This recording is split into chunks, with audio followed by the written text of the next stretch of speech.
नमस्कार दोस्तों, bloody tax के आज के बहुत ही ज्यादा खूबसूरत से एपिसोड में आप सभी लोगों का बहुत बहुत स्वागत है। जी दोस्तों, आज का ये वीडियो बहुत ही ज्यादा खूबसूरत होने वाला है क्योंकि आज के इस वीडियो में हम लोग 5 खूबसूरत महिलाओं के बारे में बात करने वाले हैं जो इस दुनिया की सबसे ज्यादा खूबसूरत महिलाएं थी।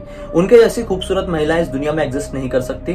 खैर अभी तो वो एग्जिस्ट नहीं करती हैं, लेकिन एक टाइम पे जब वो थी तो उनकी खूबसूरती के सारे देवता, यक्ष, गंधर्व सभी कायल थे। और इस लिस्ट में सबसे 5वें नंबर में नाम आता है दमयंती का। एक टाइम में विदर्भ नाम का देश हुआ करता था। वहां के एक राजा थे भीम। जो भीम थे ना, उनकी एक बेटी थी। भीम की बेटी का नाम था दमयंती। दमयंती को एक बहुत ही शक्तिशाली राजा जिसका नाम था नल, उससे प्रेम हो गया था।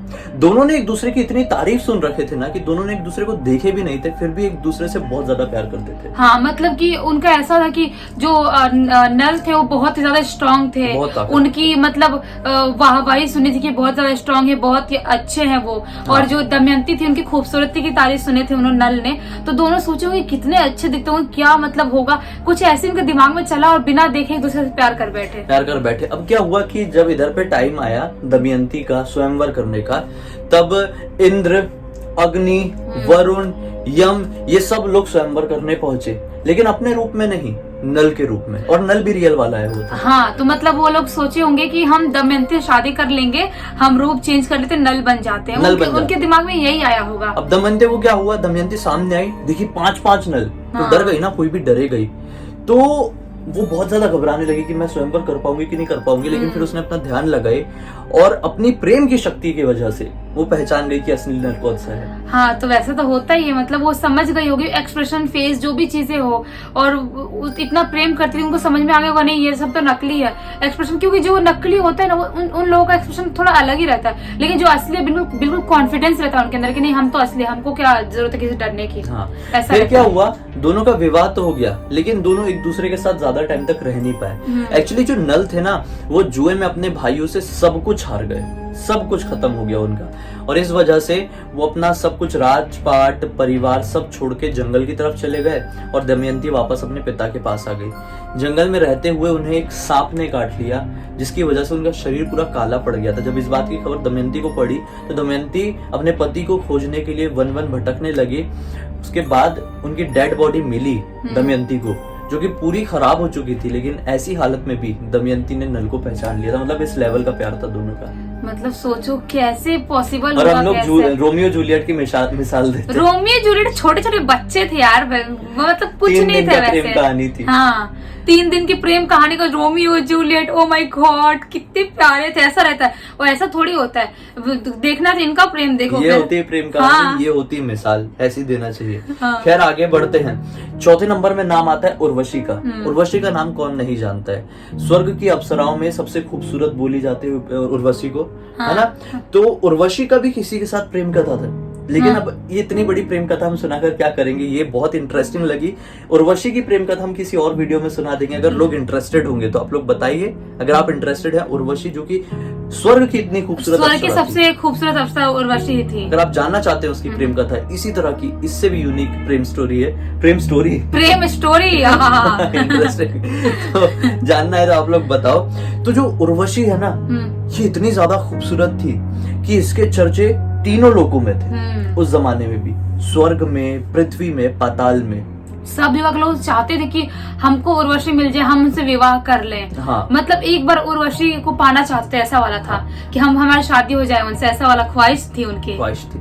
इसी तरह से तीसरे नंबर में नाम आता है तिलोत्तमा का। तिलोत्तमा में सुना लग रहा है, थोड़ा सा मैं पढ़ता हूँ। कभी कभी किसी की महिला की खूबसूरती को देखकर हम कह उठते हैं कि उसे तो भगवान ने फुर्सत से बनाया होगा। बिल्कुल सही बात है। मगर एक स्त्री सचमुच में ऐसी थी जिसे भगवान ब्रह्मा ने तिल तिल की सुंदरता इकट्ठा करके बनाया था। मतलब बहुत ही आराम से बनाया था, इसलिए तिलोत्तमा नाम हो गया। इस महिला का नाम इसलिए तिलोत्तमा था। ये स्वर्ग की ही एक अप्सरा थी। तिलोत्तमा से जुड़ी एक कहानी के अनुसार भगवान ब्रह्मा ने 2 असुर भाइयों को आपसी भाईचारा तोड़ने के लिए एक खूबसूरत अप्सरा का रूप तिलोत्तमा को बनाया था। मतलब समझे। हाँ। 2 भाई रहे होंगे, राक्षस दैत्य भाई थे, तो उनका भाईचारा तोड़ने के लिए, उनके बीच में दरार लाने के लिए तिलोत्तमा आई। जैसे गुंडे फिल्म में प्रियंका चोपड़ा आई, रणवीर सिंह, ऐसा जैसे एंटरटेनमेंट में तमन्ना आई थी दोनों भाइयों का वो तोड़ने के लिए, वैसा ही तिलोत्तमा आई। राक्षस लोगों ने एंटरटेनमेंट जो मूवी डॉग वाली थी ना, हाँ। उसमें अक्षय कुमार ने भेजा था इस तमन्ना को हाँ। कि दो भाई लोग बहुत ही अच्छा, बड़े छोटे वो है सोनू सूद और और वो, तो उनके लिए भेजा था, उनके बीच में दरार लाने के लिए वैसे तिलोत्तमा आए थे। हाँ। लेकिन राक्षस लोगों ने वो टाइम पे बहुत आतंक मचाए होंगे, एकदम हाहाकार मचा दिया होंगे। हाँ, इनका सीन ऐसा था दोनों भाइयों का कि दोनों जब एक साथ में रहते थे ना, तो इनकी शक्ति जो थी वो दुगनी हो जाती थी और कोई इन्हें हरा ही नहीं पाता था। इनको कोई ऐसा वरदान था। हाँ। तो भगवान ने तिलोत्तमा को पृथ्वी में भेजा, इतने आराम से बना के, खूबसूरती से बना के कि देख के मन मोहित हो जाए उनका। ऐसा हुआ, दोनों भाइयों में दरार आ गई और दोनों एक दूसरे से हट गए और फिर आखिरकार इनकी मृत्यु हुई।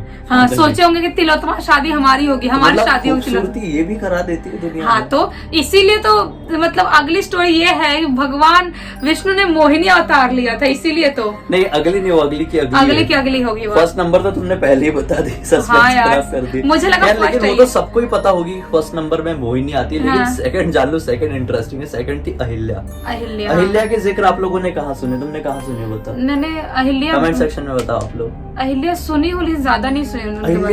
अहिल्या भाई सीरियल आता है वो नहीं। हाँ, अहिल्या जो वो बन गई थी, जो पत्थर बन गई थी, वही ना, रामायण जो पत्थर बन गई थी। हाँ यार, मेरा दिमाग से कैसे स्किप हो गया था मेरा, जिनको मतलब इंद्रदेव की वजह से उनको पत्थर बनने का श्राप मिल गया था उनके पति के द्वारा।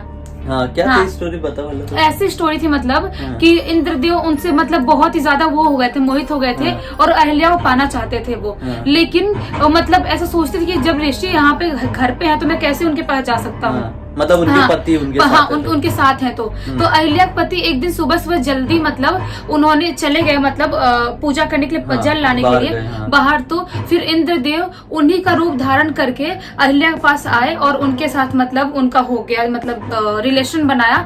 उसकी वजह से उनके जब आए, जब देखे उनके जो पति ऋषि थे, हाँ, देखे कि ये क्या हो गया, मतलब मैं तो, मेरे जैसा दिखने वाला आदमी कौन है। जब निकल रहे थे कुटिया से तब देखे तो उन्होंने बहुत गुस्से में आ गए और अपने मतलब उसकी शक्ति से पहचान गए कि ये इंद्रदेव है। और इंद्रदेव के बहुत ही मतलब भयानक श्राप दे दिए। शायद वही श्राप था। इंद्रदेव को भयानक श्राप नहीं दिए, और वही श्राप था वो अपनी पत्नी को दिए थे, उन्हें पता है, उनको भी दिया था। शायद वही श्राप था कि आपकी पूरी बॉडी में आंख ही आंख हो जाएगा, वो वाला श्राप शायद इंद्रदेव को। हाँ, शायद उनको, क्योंकि इंद्रदेव के बॉडी में आंख रहता है ना बहुत सारे। हाँ, तुमको नहीं पता था, वो ऐसा श्राप दिए थे। हाँ, तो शायद ये उन्होंने दिए थे, किसी और ने, मैं थोड़ी सी कंफ्यूज है, लेकिन श्राप मिला था, उनको मिला था। और अपनी पत्नी को बोले थे कि तुम मुझ में और किसी पैर मतलब क्या बोलते हैं, पराये में तुम पर पुरुष में तुम अंतर नहीं समझ पाई, इसलिए मैं तुम्हें श्राप देता हूँ कि तुम आज से एक पत्थर बन जाओगे। उसकी वजह से वो पत्थर बनी थी। तो वो तो पता है। फिर उन्होंने ये भी बोले थे, फिर जब गुस्सा शांत हुआ तो बोले भगवान राम आएंगे और उनके पैर जब तुम पर लगेंगे तब तुम वापस से अपने रूप में आ पाओगे। और अपने रूप में आई और शायद वो वहाँ से चली गई। फिर भगवान राम जब अपना वनवास काट रहे थे तब वहाँ पर आए और उनके पैर से वो टकराई और फिर अपने रूप में आई वापस अहिल्या। लेकिन इंद्र वाली स्टोरी मैंने नहीं, इंद्र वाली स्टोरी शायद उन्हीं ने श्राप दिए थे, किसी और ने। मेरे को थोड़ी सी कंफ्यूजन, लेकिन इंद्र को श्राप मिला था कि आपके पूरे बॉडी में आंख ही आंख हो जाएगा, क्योंकि आप किसी को ऐसी नजर से देखते हो। तो फोटोज देखना तो गूगल करना, इंद्र भगवान की पूरे बॉडी में आंख ही आंख रहता है पूरे बॉडी में। ऐसा वाला श्राप मिला था उनको। और फिर आखिरकार नंबर फर्स्ट में नाम आता है मोहिनी का, जो कि सभी लोगों को पता है। जिन जिनको नहीं पता है उनके लिए बता दे कि मोहिनी सबसे खूबसूरत थी और कोई और नहीं बल्कि भगवान विष्णु का ही एक रूप थी। भगवान विष्णु ने ही दिमाग लगाई कि भाई, या फिर देवताओं ने भी कुछ बोले होंगे उनको, जैसा भी रहा होगा, लेकिन भगवान विष्णु ने रूप लिए एक स्त्री का, जो कि मोहिनी नाम का हुआ, जो सबसे ज्यादा खूबसूरत, इतनी ज्यादा खूबसूरत थी कि जितने असुर थे ना उसकी खूबसूरती के पीछे परेशान हो गए, मोहिनी के पीछे। और मोहिनी ने अपना दिमाग लगा के जितना भी अमृत था वो देवताओं को पिला दिया था। अगर ऐसा नहीं होता तो वो अमृत असुरों को मिलता, क्योंकि जब बटने वाली बारी आई थी तो एक्चुअली समुद्र मंथन से ना 14 अलग अलग चीजें निकली थी। तो एक असुर को मिलती थी, एक देवता को मिलती थी, एक असुर को मिलती थी, एक देवता को मिलती थी। और जब अमृत निकला तब असुरों की बारी थी। कि मेरे ऑडिशन का एक डायलॉग मैंने एक ऑडिशन बनाया था, जब अमृत निकला तब असुरों की बारी थी।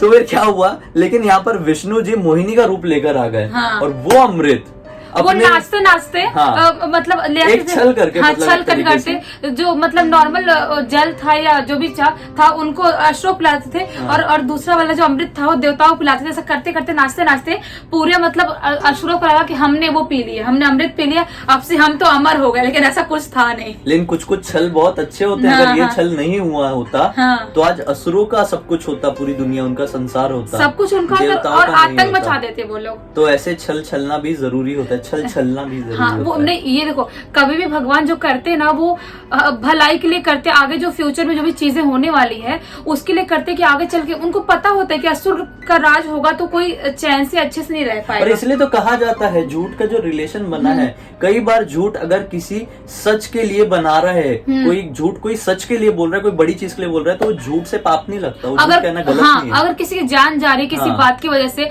और आपको वहाँ पर झूठ बोलना पड़े तो आप बिंदास झूठ बोलो, उससे कोई फर्क नहीं पड़ता, उससे कोई पाप यहीं से रिलेट करता है कि ये भी अगर एक छल छलने से पूरी ब्रह्मांड का अच्छा होना था तो इसमें कुछ गलत नहीं था। वैसे तो महाभारत में तो वैसा ही हुआ था कि मतलब लोग बोलते कि छल हुआ, अगर छल नहीं होता तो दुर्योधन का राज होता तो कितनी सारी लड़कियां द्रौपदी बन जाती, और कितनी सारी औरतें द्रौपदी बन जाती। क्या हाल होता, कलयुग क्या हाल होता, और कोई औरत हो, कोई बच्चे हो, कोई सुख शांति से अच्छे से नहीं रह पाते वो टाइम पे, इसलिए छल करना भी वहाँ पे जरूरी था, इसलिए छल हुआ था। बहुत पाप बढ़ गया, बहुत ज्यादा। इसलिए जब भी पाप बढ़ता है तो छल करना गलत नहीं है। हाँ, और जब भी पाप बढ़ता है तो भगवान धरती पे आते हैं और बहुत जल्दी कलयुग में भी आएंगे। खैर, ये वीडियो तो यहीं पर खत्म करने का वक्त आ गया है। अब तक इस वीडियो को देखे हैं तो लाइक जरूर कर देना, चैनल को सब्सक्राइब करके बेल आइकन दबा के ऑल के ऑप्शन में क्लिक करना, क्योंकि इसी तरह के यूनिक वीडियो हम लोग आप लोगों के सामने रेगुलरली लेके आते रहते हैं। इंस्टा की लिंक इस वीडियो के डिस्क्रिप्शन बॉक्स में मिल जाएगी, क्लिक करके डायरेक्टली वहां पर पहुंच जाना। चलिए कल फिर से एक और कमाल की कहानी या जानकारी के साथ आप लोग के सामने जाहिर हो जाएंगे। तब तक के लिए बहुत बहुत धन्यवाद। आपका दिन शुभ हो।